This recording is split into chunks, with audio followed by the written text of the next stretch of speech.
प्रत्येकाच्या घरी संध्याकाळची कहाणी हर घर की असते. म्हणजे जेवणात काय बनवावं ना आपलं डोकंच चालत नाही. मग अशा वेळी आपण नवऱ्याचंच डोकं खातो. आहो काय बनवू स्वयंपाकात आता जेवणाला? खिचडी. ठीक आहे, चालते. मसाले बनवू का? ठीक आहे. जेव्हा आपल्याला नवऱ्याकडनं अपेक्षित असं उत्तर मिळतं ना की आता संध्याकाळच्या जेवणात एक तर काही बनवू नको, बाहेर जेवणाला जाऊ किंवा बाहेरून जेवण आणू किंवा डाळ भात बनव, खिचडी बनव, असं काहीच आपल्याला प्रत्येक हाऊसवाईफला जेव्हा असं उत्तर मिळतं ना तिचा आनंद हा द्विगुणित झालेला असतो आणि नवऱ्यावर अजून प्रेम होतं जातं.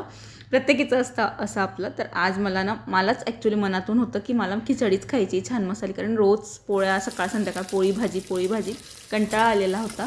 आणि त्यात आमच्या घरी असं आहे की मुलीला आणि यांना दोघांना साधी फिक्की खिचडी आवडते मुगाच्या डाळीची फोडणीची, आणि मला जी आहे ती मसाले खिचडी आवडते जी टिपिकल खानदेशी असते ना.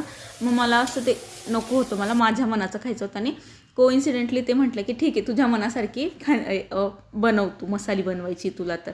मग बस बनवली मस्त मसाली खिचडी आणि छान पापडाबरोबर मन भरून अशी खिचडी खाल्ली.